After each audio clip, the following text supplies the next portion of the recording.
Hello and welcome everyone. Jay Fazette here, and we are at show. And my camera's been moved. I can tell now that I'm here. Welcome to the JVology show.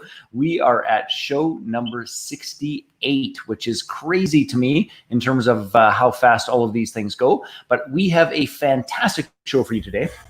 And we are here with my dear friend Vishali, who is going to help us uncork intuition, which I think is a tool and a process that all of us could use a little support and assistance with.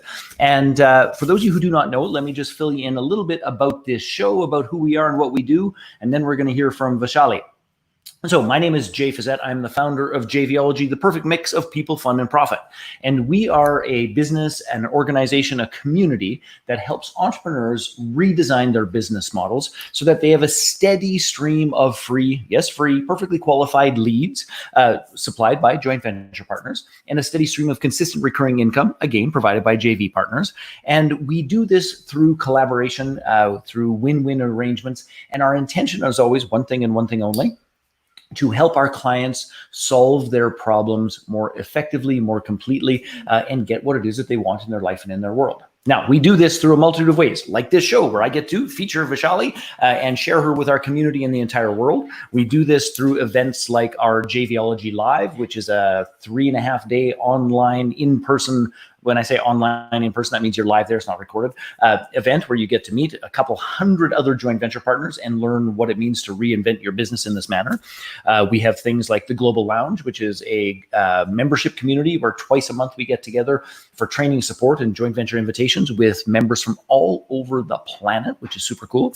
And then we do all sorts of things like our joint venture mastery program, where we hold your hand for a year to get all these things built out and set out. The long and the short of it is this: in the world of joint ventures, we fundamentally do it all to serve and support entrepreneurs, to going from being these independent lone rangers, I'll do it on my own, to having this huge entrepreneurial safety network that makes them money and helps them have a whole bunch more fun and enjoy their process. So that's who we are and what we do. Now, I have a couple of other announcements before Vishali fills us in on what she's up to and what she's creating in the world. But the first one is this: we share these events or these shows all over the internet and those sorts of things. And you might be watching from a page where we can't necessarily see you. What that means is all you got to do is click on the little J Fazette button just above the video if you're not watching from the what we call the broadcast page. And then once you do that, come over to the chat window and say hello. Tell us where you're from. Tell us who you are. If you have any questions for Vishali, we'll absolutely go through that as well, so we can serve and support that way. Okay, now that we know that, we're going to play our little intro, and then we'll be right back with Vishali.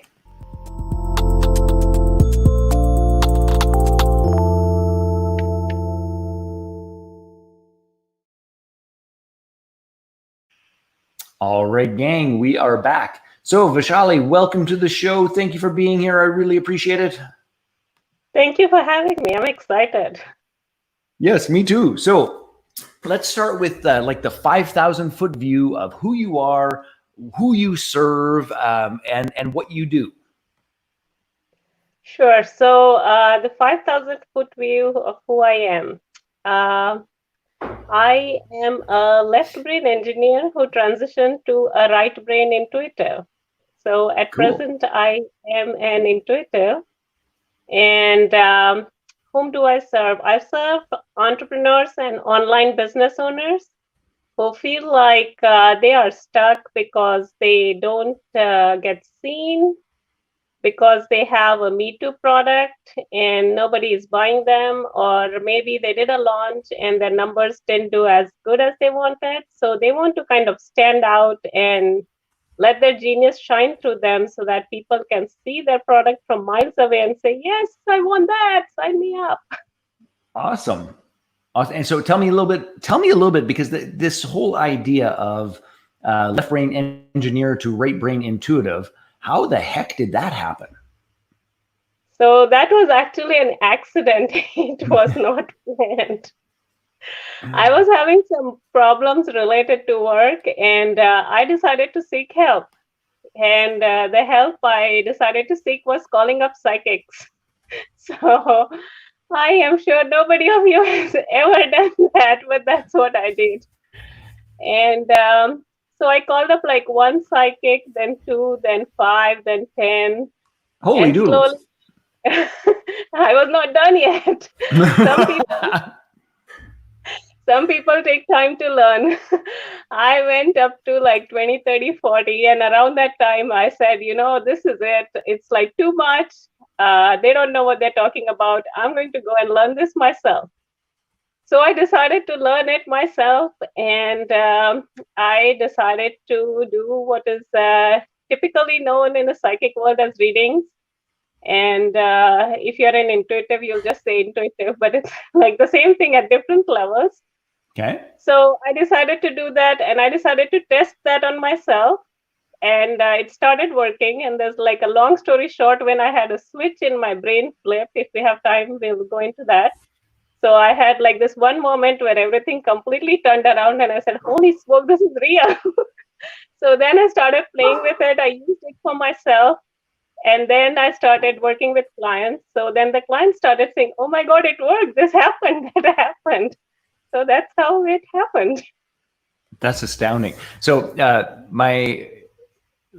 without going too far down the road, but I have a sister who is an intuitive and has made her living through ways and means of that for years as well. So I've always been sort of fascinated by it.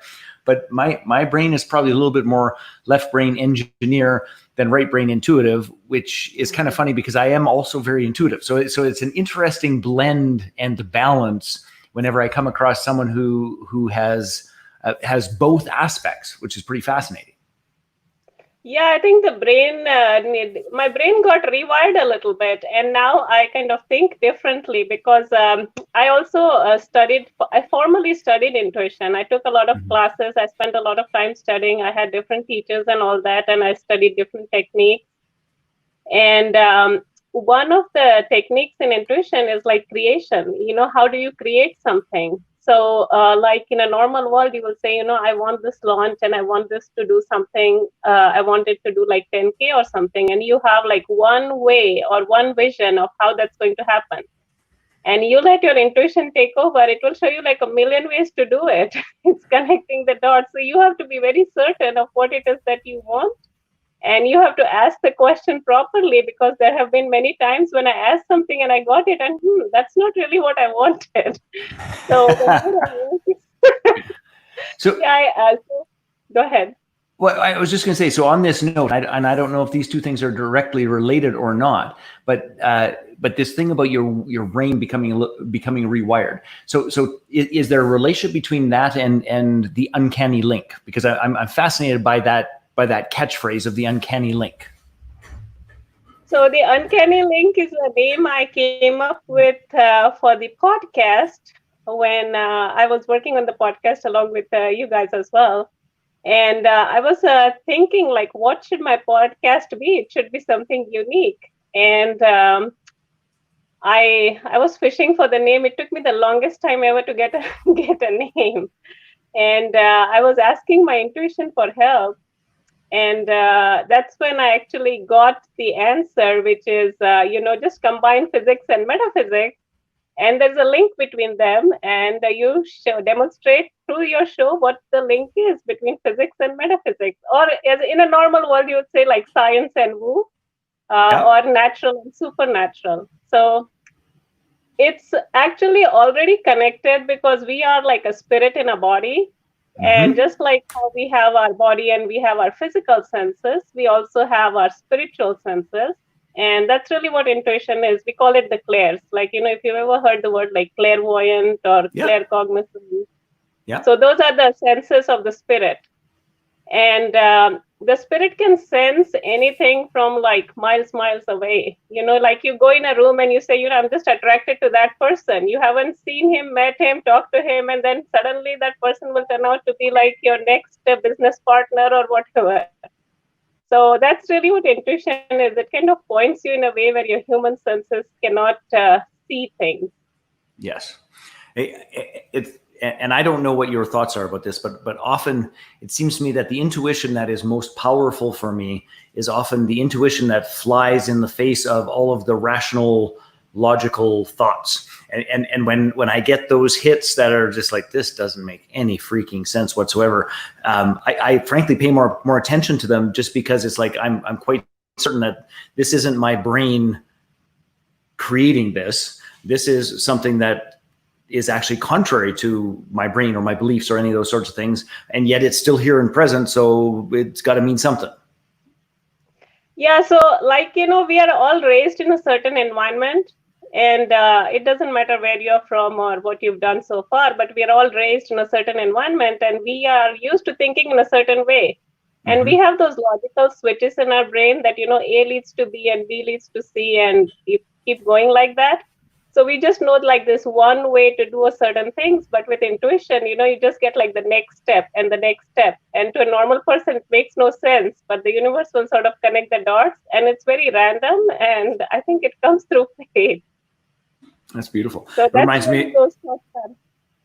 It reminds me of the Steve Jobs quote of you can't connect the dots facing forward. You can always, only after it's done can you turn around and say, this led to that, and that led to that, and that led to that, and that it's impossible to see it facing forward, but it can reveal itself looking back. So talk to me a little bit. So you have a challenge coming up, and I'm curious to know what's in the challenge, who should be participating in the challenge, what they would get out of it.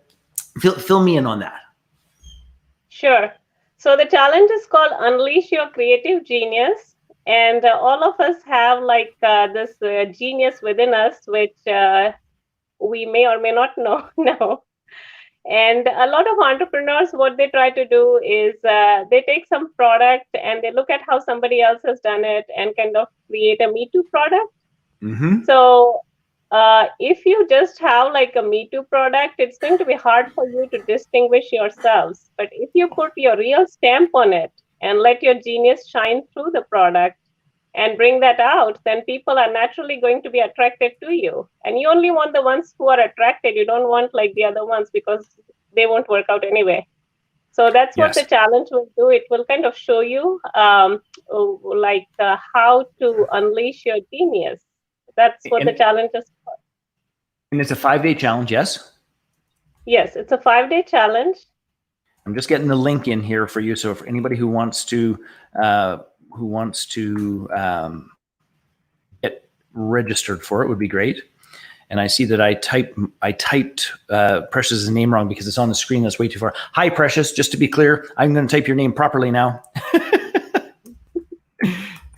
So tell us a little bit about how you came up with the 5-day challenge, and what this idea of, and I really like the name of Unlock Your Creative Genius, because I think that in the world of digital marketing, in the world of intellectual property marketing and all of those pieces, is that there's just so many Me Too processes that who people are gets drowned out by tactics and strategy and all those things. So how will the challenge help people to do that? I can still use the tactic or the strategy, but not losing ourselves. Yeah, you don't lose yourself. You just add like the uniqueness into you. And the way I came up with this challenge was also by accident. It looks like nothing in my life should be planned. I was handed down this podcast course in one of the Facebook groups that you are in as well. And I was thinking about a name. And this was during the COVID thing. And I'm like a fitness freak. So I love to exercise. And the COVID kind of did some weird things in terms of gyms shutting down. So I would go on the mountain on the trail, and I would just take like a short round a few days and long round some days, that kind of a thing.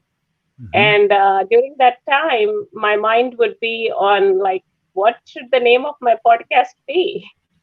So day by day, the universe kind of started revealing what it should be. So I just had to take the next step.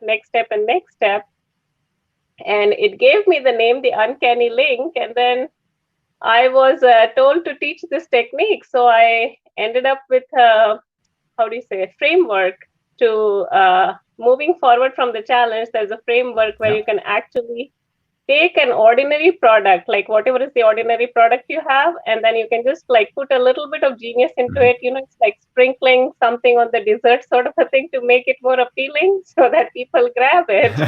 So that's versus, the ordinary ice cream cone, you just like decorate it with something and people want it. So it's something like that you do, and just put your genius in the product, make it unique, make it appealing, and make it like have the stamp of you on it, so that it's completely yours and you own it. And whoever wants to come will come, and whoever doesn't want to come, you don't want them. See, I think let's just talk about this for a brief moment, because you and I have I think a similar grounding around this idea of how do I put it? It's like,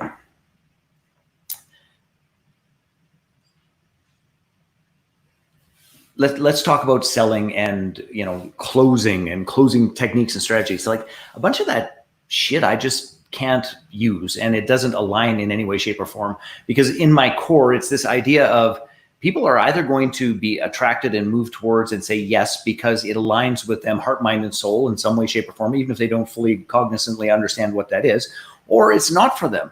And if they have that reticence, or it's not for them, any of those sorts of things, is like, good Lord, go find someone else. I mean, that's even consistent with our whole belief about JVology, which is like, hey, if I'm not your person, let me help you find the ones who are, and I happen to know 10,000 of them. So so just talk to me a little bit about the faith that is required to just let people choose. Do you understand the question? Because I think it's I think people are like, oh, I got a lead, and it's like, oh, for crying out loud, let it go. Like, anyway, you know what I'm trying to say. Yeah. I know what you're trying to say. So I'll explain it in a couple of different ways. So the first thing is, let's say that, you have all these people, and there is this whole thing about conversion rate, that you have to convert at this rate and that rate and that rate. And part of it is true, but it also depends on the audience. Are you looking for a rich audience who's looking for what you want, or are you just like casting your net in like a whole sea where there's all sorts of fish? Mm-hmm. And even if you get the wrong person, like let's say that you send them 1 million emails and you do some scare tactics and whatever it is that you want to do, you get the wrong person, those people are not going to stick with you, and they're going to be like a real pain for you. So mm-hmm. It's going to exhaust you and drain you a lot more to have that person versus taking that time, using that time to find somebody else who's like going to be the right fit for you. Mm-hmm. It's like somebody else told me, I think it was Steve Olsher. He said that, you need to cast your net in a barrel full of fish. You just want the right fish. You don't want to cast it in the ocean and just try to maximize, oh, I want this fish, that fish, that fish. So, yeah. Well put. I like that. I like that a lot. Okay, so can you give us an example? And I liked how you had said sprinkle your genius on your product and those sorts of things. I think one of our community members, Mitchell Levy, he talks about sprinkling credibility dust or cred dust, he calls it. But I like sprinkling genius. So what would be an example of somebody having like a little bit of a Me Too product that when they sprinkle their genius on, it changes? Like, what are examples of how people sprinkle genius so that people can truly understand what they might be able to get out of the challenge and apply to their business? Sure. So I think that without having a product in front of me or a case study, I can just go with my own example, which was Perfect. The podcast. Which was the podcast that I did. And the first name that I came up for the podcast was the Choice Evolution Show. And the idea I had was, so this was the first idea I had, and I decided to go with it. I pasted some graphics in the group as well. The idea was, I would kind of interview some people and kind of give them some sort of an intuitive reading. And, after a week, just compare what's happened with what I predicted, sort of a thing. Mm-hmm. And then as I started going up on the mountain, I started hearing, man, are you crazy? That's not going to work. Don't do that. So for a long time, I kept struggling with the name. And I think it took me almost a week to get the name. I would kind of go there. So there's a framework after the challenge. It's called the Cosmos to Clarity framework. And in this framework, I teach people like how the universe gives signals. And one of the ways the universe gives Mm-hmm. signals is via nature or by being in nature. So, like if you go hiking or for a walk in nature or you're close to nature, that's one of the ways you get the signal from the universe because your mind is more relaxed and your brain waves are more relaxed and you don't have to think as much. So it's almost like you're giving it space to absorb. You're giving space for the spirit to absorb the communication and transfer it to your body. So that's how I got that name and the idea of making the podcast, The Uncanny Link, which I've been told it's a nice and catchy name. I really like it. Yeah, it took me a long time. And then also to get the physics and metaphysics together. Otherwise, I would have just had like some weird podcast, which I may not have liked. But I'm kind of excited to bring this forward and start interviewing. I was waiting to guest on certain podcasts, which ends tomorrow, and then I'll start interviewing. Awesome. I love that. Okay. So we've got a couple of minutes left. Tell us a little bit about how to participate in the actual challenge. I've got the page up here and there are two choices. Let me just get it up into the screen so that so people can see it. Come on, little camper, get my mouse over there. There we go. So there are two different levels to participate in. Can you give us a little framework around that? And again, gang, if you're ready to jump in and you want to explore this idea of unleashing your genius, just click on the link in the chat window there. But please describe the two different, if they're going to be a regular participant or a VIP. Sure. So there's two levels you can participate at. The first one is the regular and the second one is the VIP. So the first one is $5. You come and participate in the challenge. You watch all the videos, you do all the homeworks, and you get all the information that that is presented during the challenge. So that's level 1. And level 2 is if you want to take your experience one level higher, which is you get an extra VIP day with me, and you also get to keep all the recordings. So that's the VIP level. And you can participate at any level. If you want, you can start out with $5 and then you can upgrade it to the next level. And I actually came across this model from somebody else's challenge I participated in. And they said I could steal it, so I did. Well, I like the idea. So the challenge VIP day, that's a group event, or is, I assume for the $55. So there's. Yes, that's a group call, and you get to bring all your questions and whatever questions you have, I'll help you answer the questions. Whatever questions you have about unleashing your genius, about your product, how you can make it stand out. You can ask whatever is pertinent to the challenge, and you also get to keep all the videos, so you can keep going over them. And if you look at them a second time, you may get something more out of it. Love that. So I just want to go up to the top here. So we roll basically in 3.5 days, 3 hours, 10 minutes. And please understand this, and I just want to say, my view about this, which is with COVID and the changes that have happened in terms of people's jobs and careers and all of those pieces, I think it's more important now than ever to have a unique edge, to have your genius unfold within your products, services, experiences, programs, interactions, all of those pieces. And in the absence of what I'm going to call that authentic genius, it's just more static. It's more noise. It's more friction. That is just going to cause things to be more challenging and difficult. So my fervent recommendation is this: is if you're looking for that edge, if you recognize that you've been following templates and processes and scripts and those sorts of things that don't really land in your heart, mind, and soul, please register for Vaishali's program and figure out what are those unique edges that you can bring to the world. Because the honest to God truth is the world wants all of you, not just a part of you, not just the script you bought from Russell Brunson, not just, they want you.